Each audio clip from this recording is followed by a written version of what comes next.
여러분, 운수 좋은 날 하면 뭐가 떠오르세요? 제목만 들으면 되게 운이 좋은 그런 얘기 같잖아요.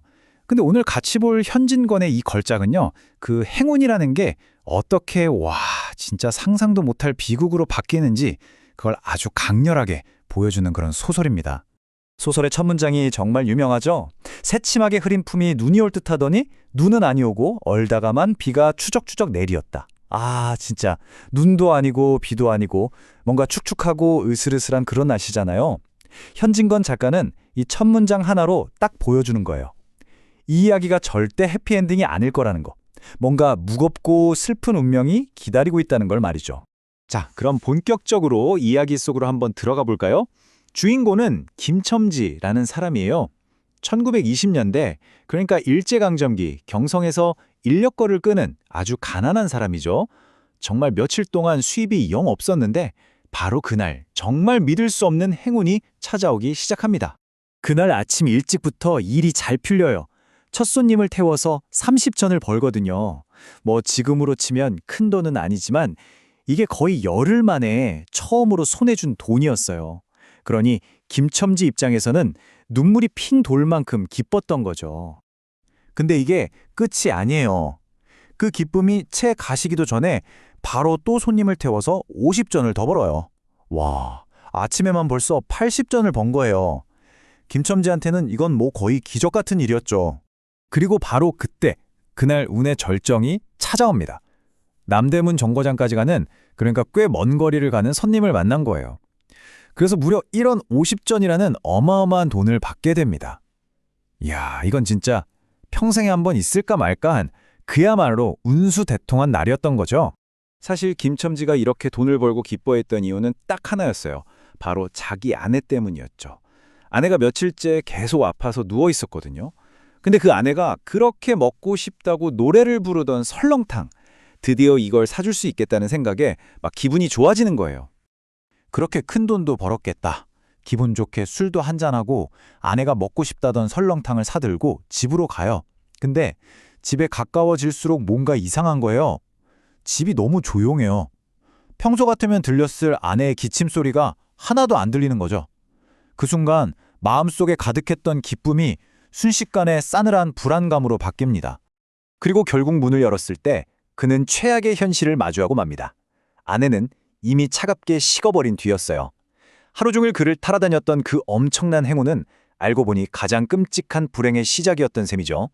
자, 여기서 한번 생각해 볼게요. 작가는 도대체 어떻게 이렇게 사람 필요에 말리는 긴장감을 만들어냈을까요? 바로 이 지점에서 소설 운수 좋은 날의 천재성이 드러나는데요. 비밀은 바로 그 구조에 있습니다. 이걸 문학 용어로는 대립적 이중구조라고 하는데요. 말이 좀 어렵죠? 쉽게 말해서 겉으로는 계속 좋은 일이 생기는데 속으로는 점점 더 불안해지는 그런 구조인 거예요. 돈을 벌면 벌수록 이상하게 김첨지는 집에 혼자 있을 아내 걱정이 더 커졌던 거죠. 이걸 보면 딱 이해가 되실 거예요. 왼쪽을 보면 외부적인 행운이죠. 계속 돈을 벌고 술집에서 배도 채우고 친구랑 기분 좋게 술도 한잔하고 겉으로 보기엔 완벽해요. 근데 오른쪽에 내면적 불안을 한번 보세요. 돈을 벌수록 아내 걱정이 커지고 아내를 혼자 뒀다는 죄책감이 들고 그러면서 점점 죽음에 대한 불길한 예감이 강해지는 거죠. 이 행운과 불안이 계속 부딪히는 거, 바로 이 아이러니가 이 소설의 비극을 최고조로 끌어올리는 아주 중요한 장치입니다. 하지만 우리가 여기서 생각해야 할 건 김첨지의 이 비극이 그냥 저 사람 운이 없었네 하고 끝날 문제가 아니라는 거예요. 이건 사실 그 시대, 그러니까 일제강점기를 살아가던 사회 밑바닥 계층 전체가 겪어야 했던 그 잔혹한 현실을 고스란히 보여주는 거거든요. 이 소설의 시간적 배경이 1920년대 일제강점기잖아요. 이때가 어떤 시대였냐면 일본의 수탈이 정말 극심해서 수많은 우리 민중들이 살던 터전을 다 잃고 엄청난 가난에 시달려야 했던 그런 암울한 시대였습니다. 그러니까 김첨지 혼자만 그렇게 힘들었던 게 아니라는 거죠. 여기 보시는 것처럼 당시 사회에는 땅 뺏긴 농민들, 도시에 와서 움집 짓고 사는 빈민들, 산에서 밭일 구는 사람들, 공사판 노동자들, 김첨지 같은 인력거꾼까지 정말 수많은 하층민들이 있었어요. 그리고 이 사람들은 그냥 가난하기만 한 게 아니라 왜 우리가 이렇게 가난할까 하는 이 사회 구조에 대한 문제의식을 조금씩 가지고 있었던 그런 사람들이었습니다. 바로 이 지점이 핵심이에요. 김첨지가 그날 하루 아무리 큰 돈을 벌었다고 해도 그 시대가 만든 가난이라는 거대한 벽 앞에서는 아무 소용이 없었던 거예요. 하루의 행운으로는 절대로 벗어날 수 없는 그런 구조적인 절망 속에 갇혀 있었던 거죠. 어쩌면 그의 비극은 이미 처음부터 정해져 있었던 건지도 모릅니다. 자, 그럼 이번에는 이 소설에서 가장 중요한 상징이라고 할 수 있죠. 바로 설렁탕 한 그릇에 담긴 의미를 한번 파헤쳐 보겠습니다. 이 설렁탕 한 그릇에는 정말 복합적인 의미가 담겨 있어요. 한편으로는 아픈 아내를 생각하는 김첨지의 투박하지만 진심 어린 사랑을 상징하죠. 하지만 동시에 이미 숨을 거둔 아내 앞에서는 아무 쓸모도 없게 된, 그래서 더 비극적이고 절망적인 상징이 되어버린 겁니다.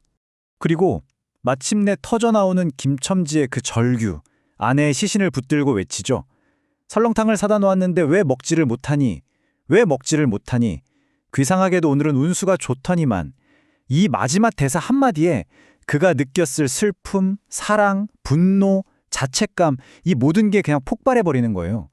운수 좋은 날이라는 제목이 가장 잔인한 반어가 되는 순간이고 정말 한국 문학사상 길이 남을 마지막 장면입니다. 그렇다면 이렇게 대단한 작품을 쓴 작가, 현진건은 과연 어떤 사람이었을까요? 그리고 왜 이 운수 좋은 날이라는 소설이 그의 작가 인생에서 아주 중요한 작품으로 꼽히는지 그것도 한번 짚어보겠습니다. 현진건 작가는요, 단순히 소설만 쓴 게 아니라 언론인이자 독립운동가이기도 했습니다. 특히 1924년에 이 운수 좋은 날을 발표하면서 그의 작품 세계가 크게 바뀌게 되고요. 또 우리가 잘 아는 동아일보 기자 시절에 손기정 선수 가슴에 있던 일장기를 지워버린 사건, 그 사건으로 감옥살이까지 했던 아주 강직한 분이었습니다. 이 작품이 왜 그렇게 중요하냐면요. 그전까지 현진건 작가는 주로 지식인들의 고민이나 사랑 이야기를 썼거든요. 그런데 이 작품을 통해서 처음으로 식민지 시대에 가장 큰 피해자였던 바로 우리 보통 사람들, 민중들의 삶을 제대로 그려내기 시작한 거예요. 말 그대로 목소리 없던 사람들에게 목소리를 찾아주고 한국 리얼리즘 문학의 문을 활짝 연 그런 기념비적인 작품이라고 할 수 있습니다. 이 소설이 발표된 지 벌써 100년이 지났습니다. 100년이에요.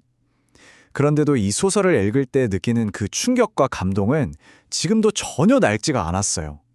교과서에도 실려서 우리에겐 너무나 익숙한 거의 국민소설이 됐죠. 그리고 시대를 넘어서 지금까지도 우리에게 계속해서 큰 울림을 주고 있습니다. 마지막으로 이 질문을 한번 던져보면서 마무리할까 합니다. 개인의 노력이나 잠깐의 행운만으로는 도저히 해결할 수 없는 거대한 사회 구조 앞에서 한 인간이 얼마나 처참하게 무너질 수 있는가. 100년 전 김첨지의 이 비극적인 하루가 과연 오늘을 살아가는 우리에게는 어떤 의미로 다가올까요? 한 번쯤 생각해보게 되는 지점인 것 같습니다.